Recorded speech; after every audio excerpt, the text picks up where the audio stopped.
Hello and welcome to the pre-match analysis of today's game between India and Bangladesh.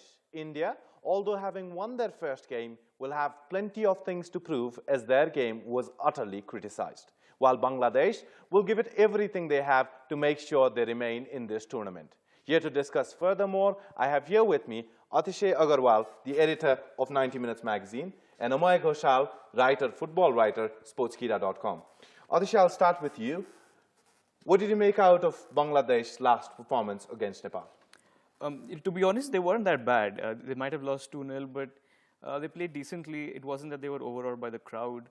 They managed to pass the ball and played and were calm in possession, but they didn't have that spark in midfield and attack to really score. I think that was the biggest problem. They barely created any goal-scoring opportunity, any clear-cut chances. Right. And do you think the 22,000 crowd packed stadium had a lot of toll on the players?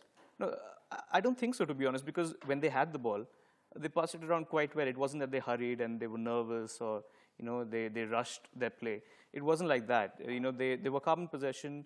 They passed it around well between themselves. But when it came to the final third, they lacked that cutting edge to really create a clear-cut chance to score. Right. Amoy, what do you make out of India's performance? Because after that game, despite the 3-point that they earned, I mean, their game was criticized to the last point. I think the first half showing was dismal, and we could have been 3 or 4 down had Pakistan taken their chances. I think we had anticipated before the tournament that the team was not in great shape. The preparation wasn't that great, with a lot of players having retired and too much over dependency on Sunil Chhetri. But I think second half, one thing that was a positive was that India finished the game pretty well.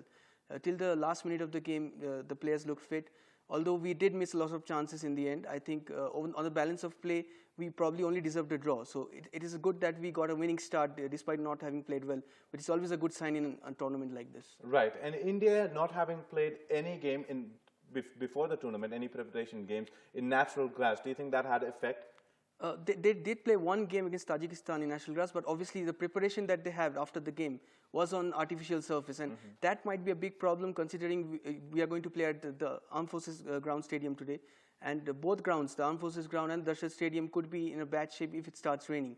And then if you don't have the preparation, it becomes difficult to get your passes going, considering how India play. Exactly. Even yesterday's match between Afghanistan and Bhutan in the Armed Forces ground, every time there was a kick, there was a patch of grass or mud that flew. So do you think that's going to have a major toll in today's game? I think, yeah, not just for India. I think both sides play a similar type of football. So I think it's going to affect both sides. So they have to adapt in case it becomes difficult. We saw yesterday Afghanistan struggling against Bhutan, and probably Bhutan were close to an upset because of the ground conditions. Right. So India have to adapt very quickly to this game. Yes. Atishay, when you talk about Bangladesh's last match, there were some surprise inclusions of young players and some of the senior players in the team were left out. Do you think that really was the vacancy that was left there in the midfield and the forward when it came to scoring? Yeah, I think, of course, they missed their captain, Mamunul Islam, who's inspirational for them. So He was a big blow. I mean, he was warming up before the game, but he was nowhere close to being 100% fit. So I think they didn't take a risk with him, it being the first game in the tournament. But yes, he was dearly missed. However, their first choice goalkeeper, Biplab Bhattacharjee, also didn't start, and youngster Mamun Khan came in place of him. But he did really well. So it was a mixed bag in terms of young faces playing in the starting 11. So I think the coach will be happy with some of the performances by his boys. Hopefully, with if some of the senior players can return for this game, they'll be much stronger. Right, and one player who had experience against the Nepali team, one forward player was Roni, who was not included in the first playing 11. Do you think that was a mistake made by the coach, or what was the circumstance? I think we were on the pitch when Right. the lineups were announced, and we were quite surprised that Roni wasn't starting, considering he scored against Nepal previously as well. But I think it was a result of him not being 100% fit. He had a bit of a niggle, and that's why he couldn't start. He came on in the second half as a substitute. But didn't look completely himself. Couldn't really have much of an impact on the game. And the rumors that we're hearing from Bangladeshi journalists is that he's not going to be fit for today's game as well. So that could be a big blow if he can't play any role against India today. Right. Bangladesh have to go all out for a win today, don't they? So missing all these players, do you think it's going to have a huge impact on today's game? Of course. They really have to give it their all today. If they lose today, it's most likely they're going to be out of the tournament in the group stages. So this is very much their last chance to really prove themselves. They're playing at the Armed Forces ground, and like we saw yesterday, it's not very easy to pass the ball around on that pitch. So maybe Bangladesh, maybe that evens the game out a bit more in terms of quality, and Bangladesh have a bit of a better chance against India. Right, and in India, of course, being the favorites going into this tournament also, the defending champions, do you think Bangladesh have a squad that is efficient enough to beat India? If you look at the squad on paper, India's definitely got a stronger first 11 and a stronger squad. But like we saw, India hasn't really prepared that well ahead of this tournament. They haven't been in great form in the last 6 months, 1 year as well. So Bangladesh do have a chance against India. If they pass the ball as well as they did against Nepal, and add just a little bit of spark in the final third to get past the defense and score, they have a chance against India. India will have to, of course, improve from their first half string against Pakistan to really take this game at the scruff of the neck and win. Right, Amar, coming back to you. One player that we were really talking about in the last pre-match analysis was Sunil Chhetri. But really, he was not in the frame until the 60th minute. What do you think happened? I think there are two factors. Firstly, in India's system, they play a 4-4-1-1, and Sunil Chhetri often doesn't get the ball when the midfield is not clicking. That's what happened in the first half. India didn't keep the ball at all. In the second half, India looked much fitter. They pressed Pakistan, and Pakistan played one less player in midfield, which gave India the chance to control things. But he uncharacteristically missed a lot of chances. He missed a lot of chances, and that is going to hurt India if he does that today. He has to be clinical. Right, and JJ was one player that really stood out. He was creating opportunities. Any other player that you think needs to be replaced in this current Indian squad? Obviously, the left back. We have a big problem at the left back position. Already we are out with without our regular fullback, that is Gurjinder Kumar. He's not in the tournament. And N. Mohanraj hasn't played in the last 24 months. He hasn't played much football. Right. So hopefully, I think Saidra Imnobi will start at his place, because once he came on in the second half, it coincided with India's improvement. Also, I feel that today India should go with two strikers, because Bangladesh looked weak in aerial balls, and we can make use of the set piece as well. But I still feel the coach will stick to the tried and tested 4-4-1-1 with maybe Jewel Raja coming in place of the inexperienced Alvin George. Right, and so if they do play two strikers, which is going to be ideal, do you think Robin Singh is going to get a chance to go? I think if Governments does that, I think India will have a great chance of getting a few early goals. Back in March when they played against Chinese Taipei, which is a similar side in terms of standard to Bangladesh. We needed a goal late on, and Robin Singh came on and scored the goal with a header. And considering the way Bangladesh conceded the two goals in the last game, both were from headers or from set pieces. I think Robin Singh should start today, but I think Governments is still not comfortable playing just 4 players in midfield. He wants to control things in midfield. And coming back to the Bangladeshi side, since Roni could not be playing, there really is a lot of responsibility on Tokle Ahmed, isn't there? Yes, there is a lot of responsibility, and he's still a young guy.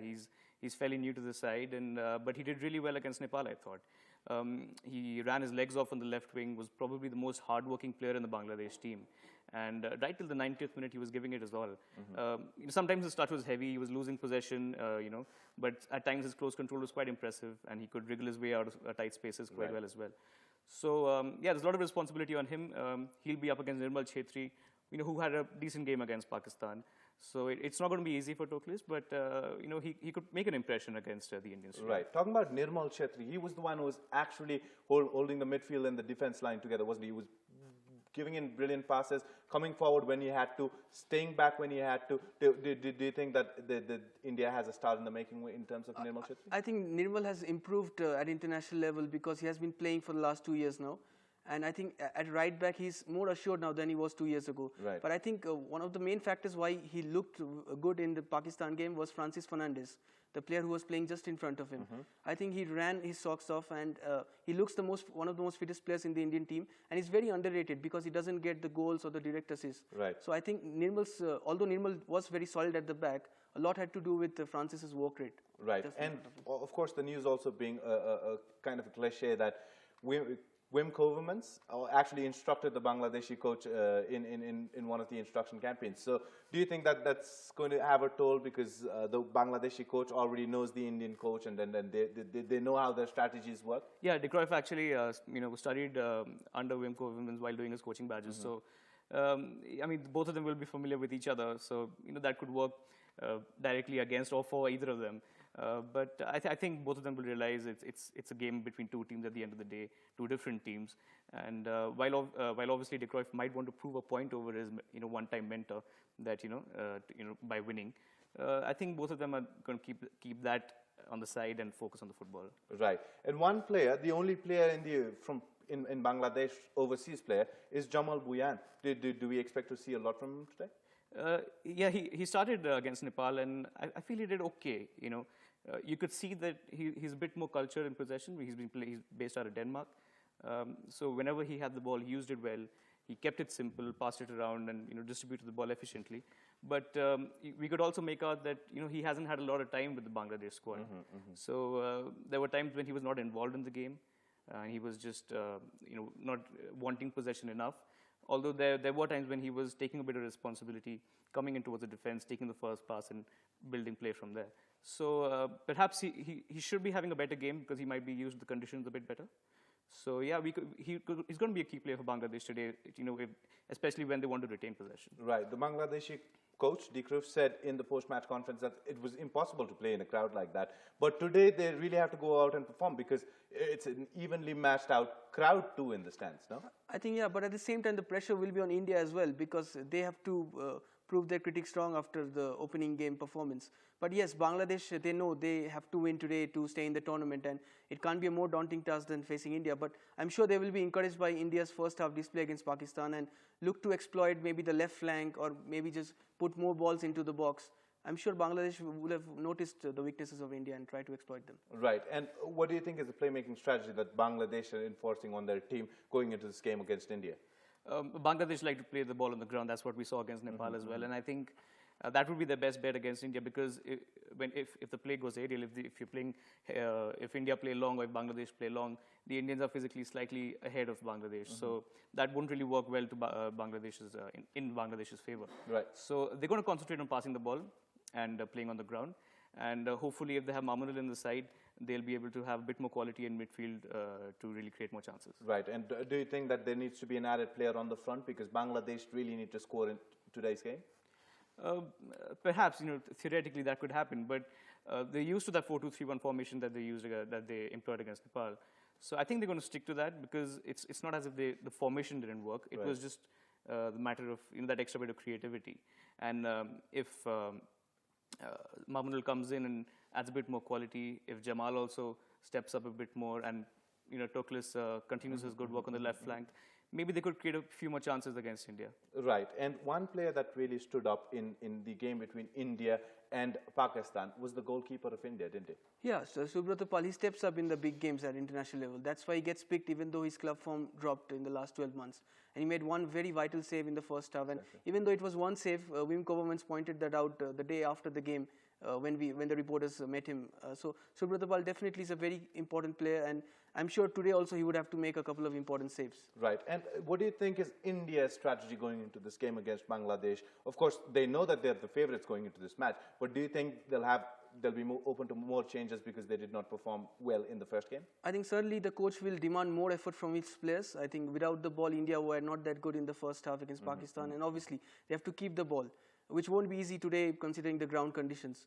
But certainly India have to be very positive and try to get a couple of early goals because they can't rely on, again, a bit of luck or a bit of quality from Sunil Chhetri all the time.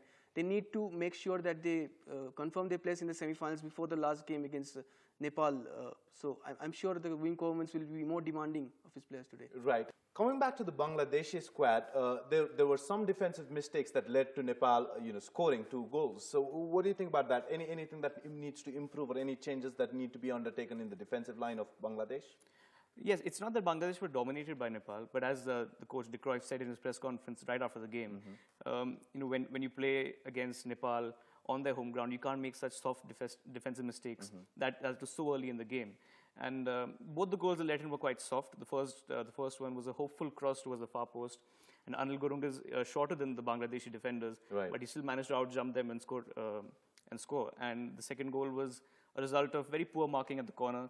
Gurung crept into the near post, flicked on the header, and Khawas was there to just tap it in freely. So those were 2 defensive mistakes that led in the 2 goals. The coach was really disappointed with that. I'm sure the centre-backs will be as well. Ariful Islam, the stand-in skipper, were obviously quite disappointed too. So, they'll probably be a lot more focused today, trying to make sure they iron out those mistakes and don't repeat them against India. Right. And what are the changes we could expect in the playing 11 going into this match? Hopefully for Bangladesh, Mamunul makes a comeback. Even if he's not 100% fit, I think the coach might risk him because this is very much a make-or-break game for them. So if he comes in, he'll probably be replacing Meshu in midfield. And we could also... Ronnie's not available, so he's probably not going to. So he's not going to come into the side. But instead, we might see Sohail Rana or Mubarak Hossain Bhuiya coming in on the right flank to replace Zahid Hussain. And Amoy, what are the responsibilities that lies in the shoulder of the skipper Sunil Chhetri today? Do you think he really has to step up and he really is going to be the difference in today's game? I think there's more pressure today because of his misses in the first game, and he would be aware that he can't afford another bad day like this, because we have seen no other goal threat from any other players from the Indian team, and they need to be positive and they need to get the early goals. Also, another factor could be that Bangladesh have had one additional day's rest, so we may not see India physically end the game that well. So governments might have to make some early substitutions today. Right. And that too is a point, because Bangladesh have got 2 days ahead of them to think, to practice, and they really have to go ahead and score in today's game, have to leave out a full-fledged attacking options, right? Yeah, the additional day's rest is a big factor, really, and especially because Bangladesh do retain possession, play the ball on the ground.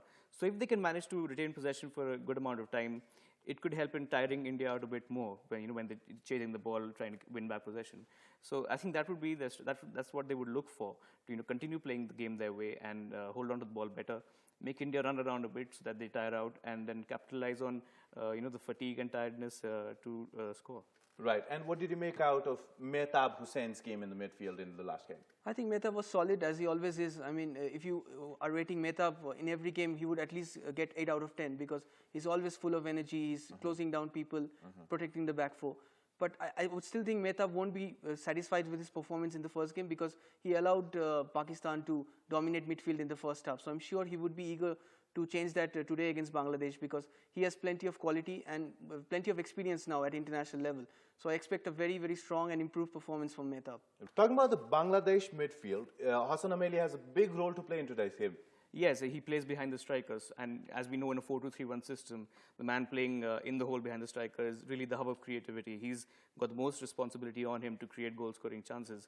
He wasn't able to do that against Nepal, so he would really be required to step up for Bangladesh. He's an experienced campaigner, so he has to step up his game and want the ball a bit more and look to play through the channels and create goal-scoring opportunities for his team. Right. A hypothetical situation where India concede first, and provided that they have not had an additional day to rest, do you think that's going to be a huge pressure on the Indian team? Definitely. I think for a stat, I don't think India have ever come back and won under governments when they have conceded first. So that will be very interesting to see how the players step up, because they have been dependent on Sunil Chhetri for the goals, and going forward they haven't really done well. Against Pakistan, they only played well when Pakistan tired and they were trying to go for the equalizer. So it's a big challenge for India if they concede. And as you said, physically it will be a problem for them today in the second half, because they've just had 1 day's rest, and many of the players are not at their full fitness as well, because back in India the domestic season hasn't yet started. So many of the players are not fully fit. So today, hopefully governments will make some early changes, but more than that, they would hope that they go in front rather than concede early. Right. Atishay, tell me one player who do you think is really going to step up in today's game and make sure his team emerges as victorious? Well, if Mamunul plays, then he's going to be a key player for Bangladesh. And apart from that, I think Ameli should take up responsibility and play a very important role behind the striker. We also have Tokli Sehmad, who did well in the first game, and on the left wing against Nirmal Chhetri, if Nirmal tires a bit in the second half, and Toklis might have a chance and create some chances from there. Right. What about the Indian side? Any player we need to especially watch out for? Well, once again, I would pick Sunil Chhetri. He stands out. Any team list of the Indian national team, he stands out, and I'm sure he would want to really make the most of his chances today. And he has always had a good record against South Asian teams, and he's not a kind of a player who will look back on the missed chances. He would start fresh, and I'm sure he would take his chances if he gets a couple of them today. Right. I'd like to add that Mamun Khan will also be important for Bangladesh, because India are definitely going to create some chances with Sunil up front. And he did well against Nepal. He saved. He made a couple of very good saves. So he's going to be important for Bangladesh, because he'll be needed to make a couple of vital saves at some point during the game. Right. What do you think the scoreline is going to be at the end of the game? I think Bangladesh are going to make it tough for India. But as we see with India at major tournaments, they traditionally are slow starters, and they improve as the tournament goes along. So India will definitely be improved from the first game against Pakistan. So I think India are going to come out winners by a couple of goals. What do you think, Umar? I think once again the problem for both teams will be scoring goals. And it will be a tight game considering what is at stake. India looking to book their place in the semis and Bangladesh trying to keep their hopes alive. So I'm going for a pretty close game and probably India to nick it 1-0. There you go, ladies and gentlemen. Both experts believing that India are going to win today. India, of course, the favourites going into this match and this tournament. But you never know what happens in a game of football. Do stay with us. We've got live action awaiting us at the other side of this break.